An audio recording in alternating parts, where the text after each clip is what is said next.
Pakistan peoples party के जियालों से पूछता हूं कि आपके साथ क्या होता कि अगर जब मुझे नायब नोटिस दिया जाए या सदर जरदारी को गिरफ्तार किया जाए और मैं आपको कहता कि कोर कमांडर हाउस पे आप हमला करें, आप जो हमारा डिफेंस बेसिस है उन पे हमला करें, तो क्या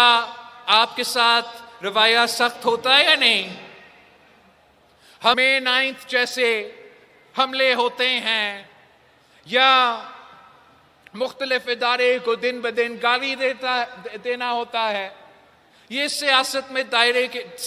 के दायरे में नहीं होते। तो क्या जुल्म शहीद बीबी के साथ नहीं हुआ? मगर कभी भी अगर शहीद बीबी चाहती तो जब 1986 में आपने पीपल्स पार्टी के कारकुन ने दुनिया का रिकॉर्ड तोड़ दी लाहौर में कि एक सियासी कायद के लिए जो मजमा जमा हुआ, हमने सियासत के दायरे में रह के मुकाबला किया। सियासत के दायरे में नहीं रहना था तो शहीद बीबी उस वक्त कहती कि मुझे इंतकाम चाहिए। बीबी मीनारे पाकिस्तान में कहती कि उनके सर लेकर आए जिन्होंने शहीद जुल्फिकार अली भुट्टो के फांसी पे चढ़ाया, तो आप क्या करते? मगर हम शुक्रगुजार है वजीर आजम साहब का कि वो बात सुनता भी है, पीपल्स पार्टी की तजवीज मानता भी है, और उसी वक्त वजीर आजम साहब ने ऐलान किया कि मुल्क भर में ज़राए इमरजेंसी होगा। और उसी ज़राए इमरजेंसी के तहत हमने फिर वजीर आला मुराद अली शाह साहब से रिक्वेस्ट किया कि अब आप पे कोई पाबंदी नहीं है, ये प्रोक्योरमेंट का और टैक्सेस का, और आप रिलीफ दो, सिंध के अवाम को रिलीफ दो। और मैं सीएम सिंध का शुक्रगुजार हूँ जिन्होंने फैसला किया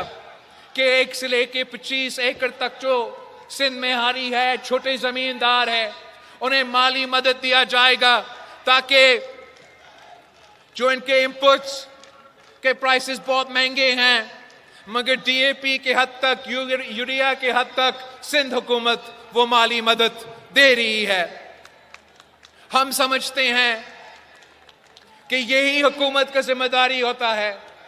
कि अवाम की मुआशी मुश्किलात कम किया जाए। वैसे ही तालीम के शोबे में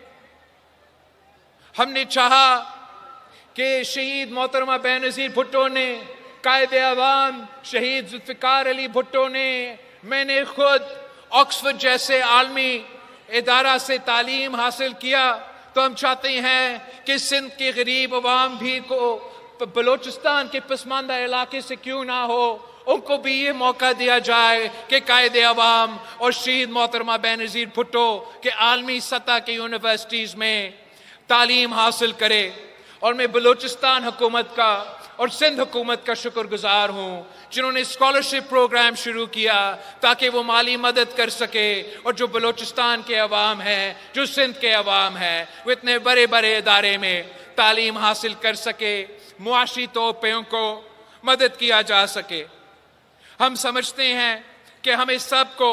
मिलकर पाकिस्तान के अवाम को मुआशी बहरान से निकालना है। उसके लिए सियासी बहरान से निकालने के लिए ज़रूरी है, सियासी बहरान, मुआशी बहरान साथ साथ चलते हैं। ये जो